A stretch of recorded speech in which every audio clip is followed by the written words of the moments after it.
All right, we have a special guest joining us. He played 8 years in the NFL, including 6 with the San Diego Chargers. He recorded 17 sacks in 2006. Let's welcome in Sean Merriman. Sean, thanks so much for joining us. Thanks for having me, man. I appreciate it. So, what was Raider Week like when you were playing? I didn't fully understand it, right? Coming from the University of Maryland, Mhm. and I knew about the Chargers and whatnot because Junior Seau and the team that they had there with LT and Phillip. So I knew of the Chargers for them, but I didn't understand what that rivalry meant. And my rookie year, the NFL is fast; it's coming at you 1,000 miles an hour, and the practices are going and whatever. And then we all of a sudden get into playing the Raiders. And Marty Schottenheimer, he switched totally. It was like I didn't know him. It was something about the Raider week where practices was much harder, it was much more physical. We started practice over a couple of times, like because it wasn't perfect. I mean, it was intense. And so he kind of instilled in us that Raider week was different than any other week that we got coming. And I, for even still now, it's like embedded in me that this Raider hate is real. Couldn't have said it better myself. Me being from Texas, like I never knew about Raiders and Chargers rivalry, anything like that. But man, as soon as I got to Oakland, that was one thing I learned very quickly. Especially, would it be in San Diego, that travel down there, being over there, like I guess I think we were in the Gaslight District, I think is where we stayed at. But yeah, so it was always a different type of feel. And then especially when Norv left Oakland and went to the Chargers, that's when it got even more heated.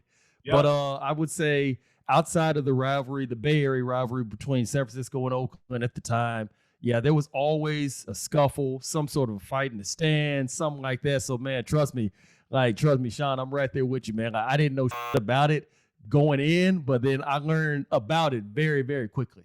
Absolutely.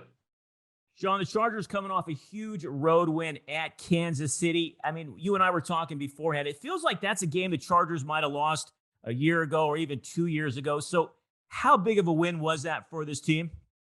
It was huge. And you're right, because I Bleav that last year or the year before, they lost like 5 games within 7 points or 4 games within 7 points.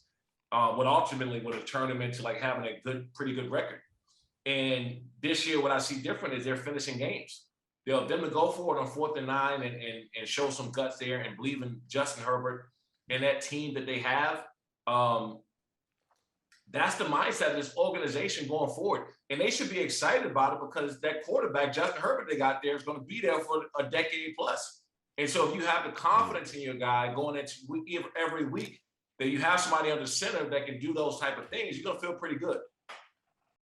Well, you just mentioned Justin Herbert. I mean, we have seen so many young quarterbacks struggle. I mean, this year, all these rookies that are having issues. Last year, Tua Tagovailoa. There are some exceptions to the rules, but how impressive has he been through these first 18 or 19 games of his career? During the combine, I tweeted out during the combine that if Justin Herbert was there, that they should take it. This was the guy. I also went to the championship game when they played Wisconsin too, so I got a chance to watch him up close and personal. And I said, if he's there, that's the guy to go with because there's no better person or no better player in this whole draft to pass the torch from Phillip Rivers to anybody else. Phillip's been a staple of that organization for his 16, 17 years, however long he was there. And then now having somebody who's going to be there 10 plus years again and a staple of the organization. Not one of these guys that don't pan out in a couple of years, you get rid of him and he becomes a backup floating around in the NFL. So he's if he continues on his pace, he's already setting records. But if he continues on his pace, we're going to be talking about him possibly going down as one of the best quarterbacks ever. Stan, I mean, you've kind of seen it firsthand, the reverse side of it. I mean, you played with Jamarcus Russell, who was a #1 pick, who completely flamed out after a few years. Oh, yeah. I mean, trust me. I remember we had like a revolving door of quarterbacks, especially my first couple of years. And believe me, it does take its toll on the defense or just the organization whenever you don't have that staple guy that driving to the stadium every Sunday. Okay, we got a chance to win this game. Like we got a strong chance. So trust me, that's one thing that I definitely did not experience, at least not until we had Carson Palmer. I Bleav it was my 7th year back in 2011. So trust me, like I had the direct opposite of experience from Sean. Matter of fact, you know what, Sean? That leads me to a question I want to ask you.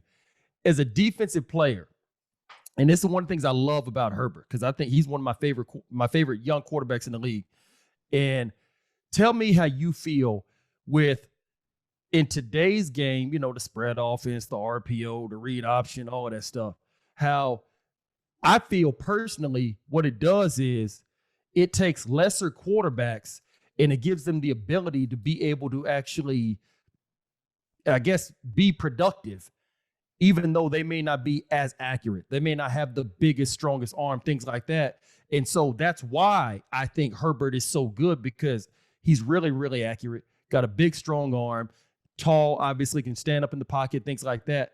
So tell me from your vantage point as a linebacker, because I know how I feel.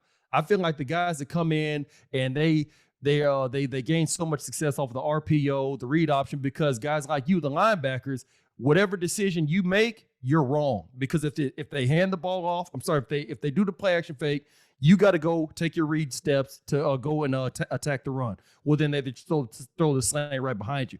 If you go and stay back and play soft on it, then they just go and hand the ball off, pick up 6-7 yards. It's now 2nd and 3.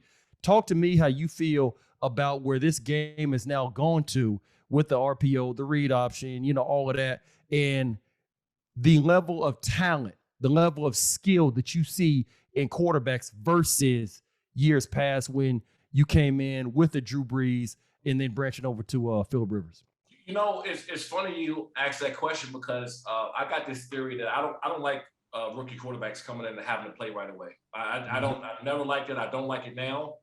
But what it's seeming like is they're coming in, you know, the Justin Herberts of the world, and you know, some of these guys, you know, can play right away, right? I mean, they're mentally capable of handling the NFL playbook. They're ready to go. But also, too, I'm looking at it as you asked about the defense side of the ball. I'm like, hell, man, I would have had a lot of opportunities for some sacks, because, you know, we used to play Kansas City, and you know how they was back in the day when they used to line up in power. They were running the ball 35 plus times a game. Yep. Chris Holmes and then Larry Johnson, they got back there, and they had Dunn as the tight end and Tony Gonzalez on the other side. Brian Waters, they were just running. Tony Richardson, the fullback, they were running the football. You knew they were running it. And so when you're playing like that, you can't just pin your ears back and go. Mm-hmm. Now, you know, when they're throwing 70+% of the time, and then they're just mixing it up with some, you know, read option or stuff like that. But they're getting so creative now with this misdirection and guys lining up. I mean, look at Kansas City.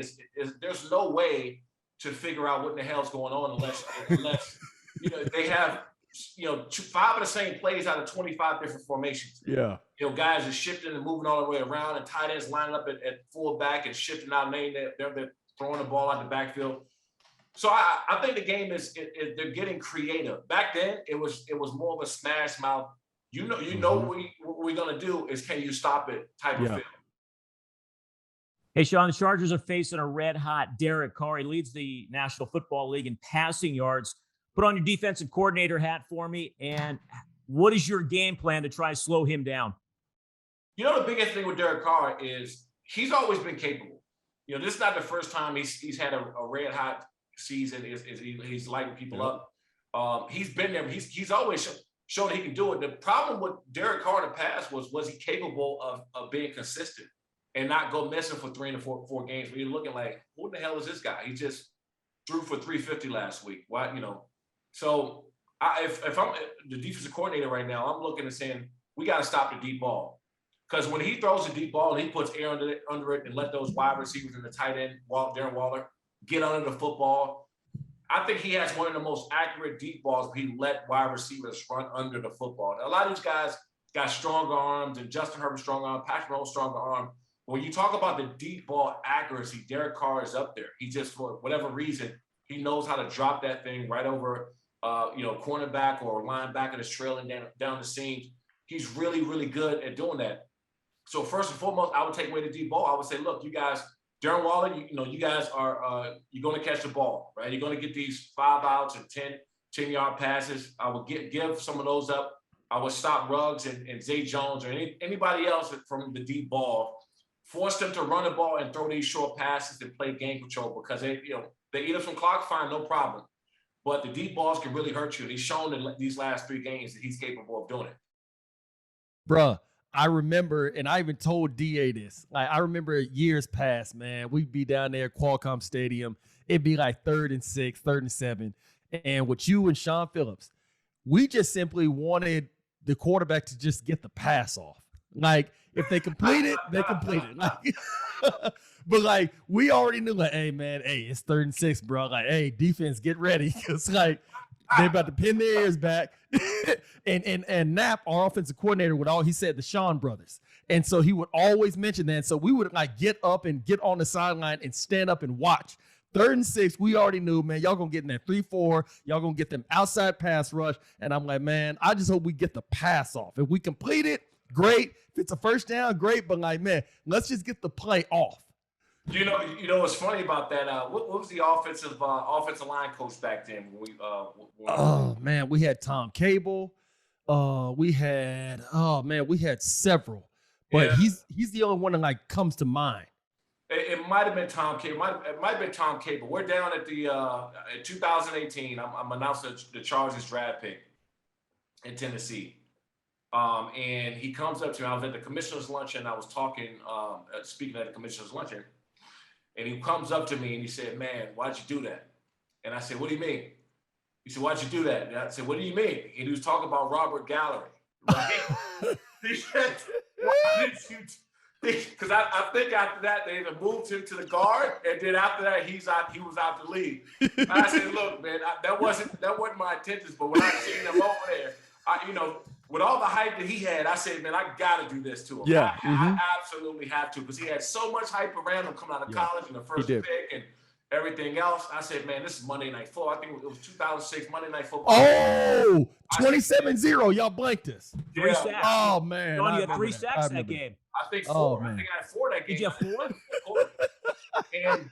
And so I'm looking across, and he had so much hype. I mean, it just. I remember. And I said, man, I gotta just tear this guy up, right? That's all that was going through my head. And then I got in an argument with the coaches on the sideline because I wanted to break Derek Thomas' sack record. So I'm damn near in tears. I mean, that's my first time almost crying as a grown man. And I'm sitting over there damn near in tears. They yanked me out the 4th quarter. I said, man, y'all got Robert Gallery over there. I'm getting my 6+ sacks today. But that was great, man, because you guys had Aaron Brooks at quarterback. Yeah, he was a quarterback. But it was fun, man. The rivalry in this game, I think it extends so much because the Raider fan base is really all up and down the West Coast, whether it's San Diego, LA, north, up in the north, up in here in Vegas. I mean, it's everywhere. So they traveled. So you knew that you were going in vicious territory when you had to show up. No doubt about it, man. Good all right, times. Sean, I still remember all that. We'll get you out of here on this. I know you got an event coming out, Lights Out Extreme Fighting, October the 30th. Tell us about it. Yes. My MMA league here, Lights Out Extreme Fighting. We got a fight at the Burbank Marriott in Los Angeles, October 30th. Doors open, I think, at 5 o'clock. We'll also be live on Fubo Sports, so anybody that can't make it there, check us out on Fubo Sports. We'll be live, I think, starting around 6 or 7 p.m. We'll go live. And it's been something, man, that's I've been around MMA for the last 16 years. I've been doing it during the off seasons. And one thing that I've always pushed too, I try to get former guys that's retiring to try to pick up a combat sport, whether it's jiu-jitsu, boxing, Muay Thai, grappling, just something. And because I love the sport, I've been around it, and it's been my means of meditation. I just actually left Extreme Couture right now, got me some good rounds in. So yeah, man, I love the sport. But October 30th, Burbank Marriott, at Lights Out Extreme Fight. You can get the tickets on lightsoutxf.com. Nice, outstanding, great stuff. Sean, thanks so much for joining us, man. Really greatly appreciate it. Yeah, bro, man. Love having you on, man. Always been a big fan. We gotta do this again. Absolutely. Sean Merriman, Raider Nation.